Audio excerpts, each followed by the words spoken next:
Have you ever noticed how your body is present, but your mind is somewhere else? Have you ever reacted emotionally before you even understood what was happening? What if I told you that the problem isn't a lack of discipline or intelligence, but a lack of trained awareness?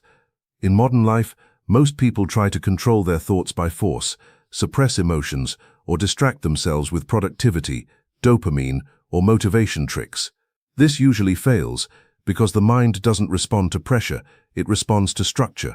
In Japanese philosophy, especially Zanshin, remaining mind, and Kaizen, continuous improvement, presence is not a personality trait, it is a trained state.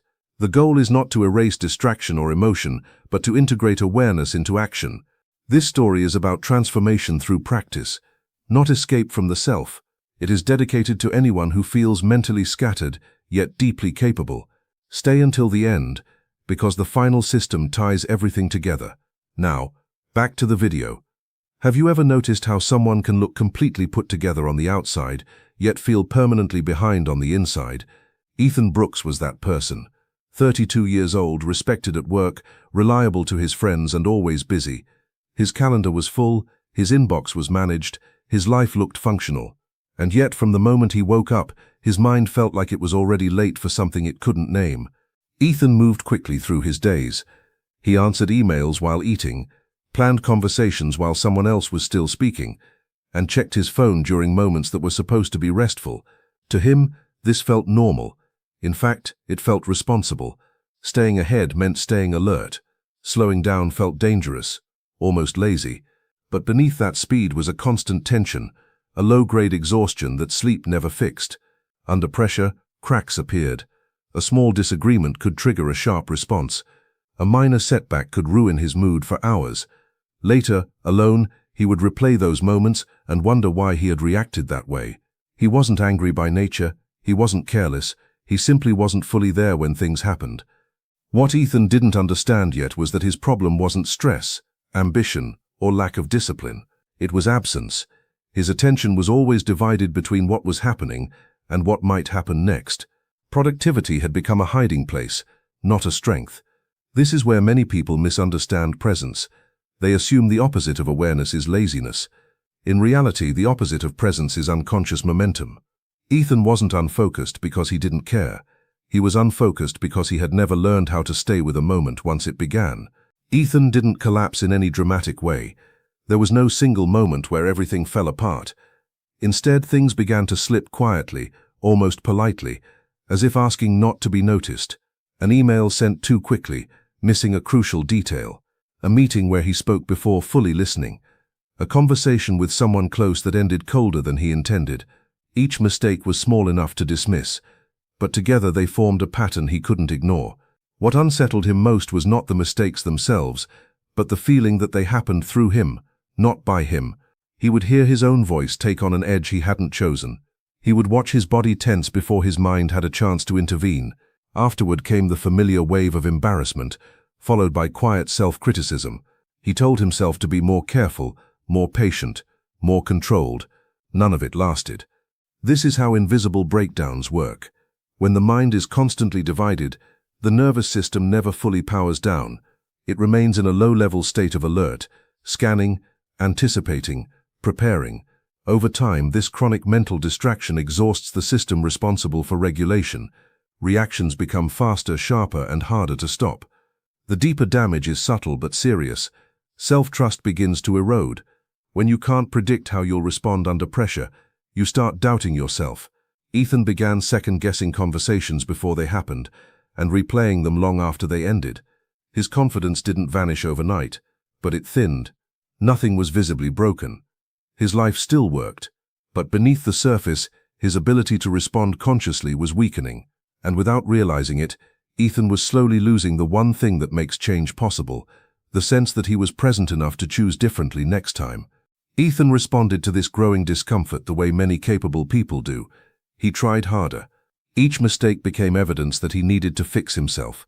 He woke up with quiet resolve, promising to be calmer, more focused, more in control. By nightfall, that resolve usually felt thin and brittle.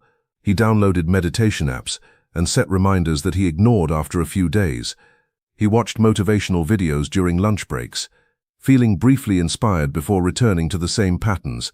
For a moment, the language of improvement gave him relief. At least he was doing something. But the relief never lasted, and when it faded, it left behind a sharper sense of guilt. This is the suffering loop. Guilt creates urgency. Urgency leads to forced change. Forced change collapses under pressure, and when it does, guilt returns stronger than before. Ethan began measuring himself by how often he failed to stay calm. The more he monitored his reactions, the more tense he became. At the center of this loop was something he couldn't see yet, the attention-reaction loop. When awareness is untrained, attention jumps ahead of the present moment, while the body reacts to what it perceives as threat or demand. Stress tightens the system, reactions speed up, and awareness arrives late, after the damage is done. Ethan believed his problem was a lack of discipline. In reality, discipline was being applied in the wrong place. You cannot command awareness into existence after the reaction has already happened. The harder he pushed for control, the more reactive he became. Without realizing it, Ethan wasn't failing at self-improvement. He was reinforcing the very loop that kept him stuck. Each attempt to suppress his reactions trained his nervous system to expect pressure, not clarity. And pressure, over time, only creates more of what you are trying to escape. Ethan encountered the idea by accident. He wasn't searching for another solution. In fact, he had grown tired of them. One evening, while scrolling without much attention, a short lecture caught his eye. The speaker used a word Ethan had never heard before: Zanshin, remaining mind. At first it sounded abstract, almost ceremonial. But as the explanation continued, something shifted. Zanshin was described as a state of sustained awareness before an action begins, while it is happening, and even after it ends. Not intense concentration, not mental force, just awareness that doesn't disappear the moment a task is completed. This directly challenged everything Ethan believed about focus. He had always treated attention like a spotlight, something to aim narrowly and hold with effort. No wonder it felt exhausting.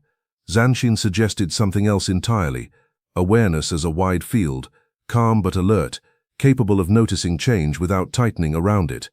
The more he listened, the more precise the idea became. Zanshin is not about blocking thoughts or controlling emotions. It is about staying mentally present enough to notice when a reaction is forming, before it fully takes over. In traditional Japanese martial training, this awareness doesn't end when the strike lands. It continues, because the situation is never truly over. Ethan realized this was what he lacked. His attention turned on and off in bursts. He rushed through moments, then mentally checked out the instant something was finished. That gap was where mistakes and overreactions lived. For the first time, the problem felt clearly defined. Not a personal flaw, but a missing skill. Zanshin wasn't promising calm or happiness. It was offering something more practical: continuity of awareness. And for someone whose life felt fragmented into rushed moments and delayed regret, that continuity felt quietly revolutionary. Ethan didn't expect much when he scheduled the first session. Part of him assumed this would be another conversation, another exchange of ideas he would understand intellectually and fail to apply. Hiroshi Tanaka did not fit that expectation. He was calm without being distant, attentive without being intrusive. From the moment Ethan sat down, Hiroshi seemed less interested in what he said and more interested in how he said it. Ethan spoke at length, explaining his stress, his reactions, his desire to be more present. Hiroshi listened without interruption. No notes, no immediate reassurance. When Ethan finished, there was a pause long enough to feel uncomfortable. Then Hiroshi asked a simple question about Ethan's breathing. Not as a technique, just as an observation. This was Ethan's first lesson, though it wasn't framed as one. Hiroshi wasn't gathering information. He was inviting awareness. He pointed out small details Ethan hadn't noticed. The way his shoulders lifted when he spoke about work, the speed of his words when describing conflict. These weren't interpretations. They were facts happening in real time. Hiroshi explained that awareness cannot be downloaded through explanation alone. Concepts can point, but they cannot replace perception. Reading about presence is not the same as noticing yourself losing it. Guidance matters because another person can see what you habitually overlook. Ethan realized how much of his learning had been passive consumption. Videos, books, ideas. He understood many things, yet embodied very little. Sitting across from Hiroshi, he felt exposed, not judged, but clearly seen. This was different. Not because the ideas were new, but because they were being applied in the moment. For the first time, awareness wasn't something Ethan was thinking about. It was something he was starting to experience, slowly and uncomfortably, under the steady attention of someone who knew where to look. Hiroshi corrected Ethan's misunderstanding early. Presence, he explained, is not a relaxed mood you wait for. It is not the absence of tension, emotion, or discomfort. In fact, if you wait to feel calm before being present, you will almost never be present at all. Life does not pause long enough for that. Ethan had assumed awareness meant settling the mind, smoothing out the noise. Hiroshi reframed it entirely. Presence is clarity within the noise. It is the ability to notice what is happening internally while it is happening, without immediately trying to change it. Calm may appear later, but it is not the starting point. To make this practical, Hiroshi gave Ethan a simple assignment. No breathing counts. No meditation timer. During ordinary actions, walking to his car, washing his hands, opening his laptop, Ethan was to notice physical sensations as they arose. Tightness, warmth, shallow breath, pressure in the chest. Nothing more. No correction. No improvement. This was Ethan's introduction to interoceptive awareness, the capacity to sense internal bodily signals without judgment. Psychologically, this matters because the body reacts before the mind explains. Emotional impulses are preceded by physical changes. When those changes go unnoticed, reactions feel sudden and uncontrollable. At first, the exercise felt pointless. Noticing tension didn't reduce it. If anything, it made Ethan more aware of how often his body was bracing. He told Hiroshi this, expecting reassurance. Hiroshi nodded. That, he said, was the work. Awareness is not a tool to eliminate discomfort. It is the skill that prevents discomfort from automatically turning into reaction. By staying with sensation instead of escaping it, Ethan was learning to remain present when it mattered most. Not when things were easy, but when his system was under strain. The structure mattered more than Ethan expected. 14 days was long enough to feel serious, but short enough that his mind couldn't postpone commitment. Hiroshi framed it carefully.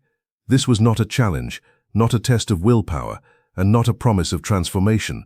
It was a container for repetition. Each day followed the same quiet rhythm.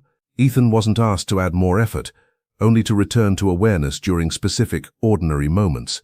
Entering a room, sitting down to work, ending a conversation. The simplicity was intentional. Zanshin is trained where attention usually drops, not where it is easiest to maintain. This is where Hiroshi introduced Kaizen, the principle of continuous improvement through small, deliberate steps. Change that is too aggressive triggers resistance. Change that is too vague never stabilizes. But small, consistent shifts in attention slowly alter how the nervous system responds. Psychologically, repetition teaches safety. When awareness is practiced gently and often, the brain learns that noticing does not equal danger. Over time, the gap between sensation and reaction begins to widen. Not because Ethan is forcing control, but because his system is no longer caught off guard. Some days felt uneventful, others felt frustrating. Ethan often wanted to do more, to accelerate the process. Hiroshi warned him against this. Intensity creates spikes. Repetition creates structure. By the end of the first week, nothing dramatic had changed. Ethan still reacted. He still felt tension. But something subtle was happening beneath the surface. He was noticing sooner. The moment of awareness was arriving closer to the moment of sensation. That was the point. Zanshin, practiced through Kaizen, does not overhaul behavior overnight. It retrains attention gradually, until presence becomes less of an effort and more of a default. The work was quiet, but it was cumulative. The relapse came without warning, which is often how it happens. In a meeting that should have been routine, pressure built faster than Ethan expected. A disagreement escalated. Someone questioned his decision, and before he could feel his feet on the ground or the tension in his chest, his voice sharpened. Words came out heavier than he intended. The room went quiet. Almost immediately, awareness returned. Too late. Ethan felt the familiar drop in his stomach, the heat of embarrassment. By the time the meeting ended, his mind had already passed judgment. He hadn't just slipped, he had failed. The old narrative rushed back in full force, all this practice, and nothing had changed. That evening, the exercises felt hollow, Noticing sensations only reminded him of what he hadn't stopped. This is the moment many people abandon the process. When effort does not prevent reaction, it feels pointless to continue. Hiroshi did not treat the incident as a setback. He treated it as information. Awareness, he explained, often collapses before it stabilizes because the nervous system is learning a new pattern under real stress. Old reactions are fast because they are familiar. New awareness is slower because it is still fragile. What mattered was not that Ethan reacted, but when he noticed. The gap between impulse and recognition, however small, was evidence of change. Collapse is part of integration. Systems do not reorganize in straight lines. Relapse feels like regression because the mind measures progress by outcomes. Awareness develops differently. It measures progress by timing. Ethan hadn't lost presence. He had briefly exceeded its current capacity. Understanding this softened the self-criticism. The episode was not proof that Zanshin didn't work. It was proof that the practice had reached the edge of what stress would reveal. And that edge, Hiroshi reminded him, is exactly where awareness must be trained. When Ethan described the meeting again, Hiroshi asked him to slow down, not the story, but his attention. Together they retraced the moment carefully, the tension in his chest, the tightening of his jaw, the split second after his voice changed. Hiroshi pointed to something Ethan had overlooked. He noticed himself almost immediately, before awareness arrived much later, sometimes hours after the fact. This time it arrived while the reaction was still unfolding. That difference mattered more than Ethan realized. Emotional regulation does not begin with stopping reactions. It begins with shortening the delay between impulse and awareness. Hiroshi explained the mechanism simply. An emotional impulse is a physical event first. The body shifts, prepares, tightens. If awareness arrives early enough, the brain has options. If it arrives late, the reaction has already completed itself. Training awareness is not about preventing impulses, but about meeting them sooner. This reframing changed how Ethan understood progress. He had been measuring success by whether he stayed calm. Calm was an outcome. Awareness was a process. The earlier awareness appears, the less force is needed later. Regulation becomes possible, not through control, but through timing. Hiroshi described it as moving the starting line. Each practice session nudged awareness a little closer to the beginning of the reaction. Sometimes it still arrived too late. Sometimes it arrived in the middle. Occasionally, it arrived before words were spoken. Those moments were rare, but they were growing. Ethan began to see his relapse differently. It wasn't a failure of discipline. It was evidence that awareness had entered territory it had never reached before. Stress had revealed the next layer to train. Understanding this removed urgency from the process. There was nothing to fix, only something to continue. Presence was no longer a fragile state he kept losing. It was a capacity expanding over time, one moment earlier at a time. Nothing announced the change. There was no clear day when Ethan woke up feeling different. Instead, ordinary moments began to unfold with slightly more space in them. Conversations paused where they used to rush. When someone disagreed with him, his body still reacted, but his words didn't immediately follow. A breath appeared where none had before. At first, Ethan barely noticed. He was too close to his own experience to see it clearly, but others did. A colleague commented that he seemed easier to talk to. A friend mentioned that he listened without interrupting. These observations surprised him. He hadn't been trying to change his behavior. He had only been practicing awareness. This is how real transformation usually works. It doesn't arrive as a dramatic emotional shift. It shows up as consistency. The same situation appears, and the response is slightly different. Not perfect, not always calm, but chosen. Psychologically, this shift matters because the nervous system learns through repetition. Each time Ethan noticed a sensation and didn't immediately react, he reinforced a new pattern. Over time, the body stopped treating every challenge as urgent. Decision-making slowed just enough to feel grounded. What changed most was Ethan's relationship with himself. He no longer replayed conversations obsessively. When he did make mistakes, they didn't spiral into self-criticism. Awareness softened the edges. There was no sense of arrival, only stability. Presence had stopped feeling like a technique and started feeling like a background condition. It wasn't something he turned on. It was something that stayed with him longer. This quietness was the proof, not because life became easier, but because it became more navigable. Ethan was no longer chasing control or calm. He was meeting moments as they came, with enough awareness to respond, and that, he was beginning to understand, was the real change. The situation was familiar enough to trigger memory, a tight deadline, competing opinions, and the quiet pressure of being watched. Earlier in the year, something like this had unraveled Ethan quickly. This time the circumstances were no kinder, but his experience of them was different. As the discussion intensified, Ethan felt the same signals arise. Heat in the chest, a narrowing of attention, the urge to interrupt and push his point through. None of this had disappeared. What had changed was his relationship to it. Awareness stayed. He noticed the sensations as they formed, not after they peaked. His voice still carried firmness, but it didn't sharpen into defensiveness. When tension rose, he paused instead of filling the space. The pause was brief, almost unnoticeable, but it kept the moment from tipping. The meeting moved forward. Decisions were made. No damage lingered afterward.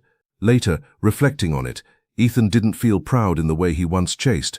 There was no sense of victory, just steadiness. He had been present the entire time, even while uncomfortable. That was new. This is where Zanshin reveals its value. Awareness that only exists in quiet settings is incomplete.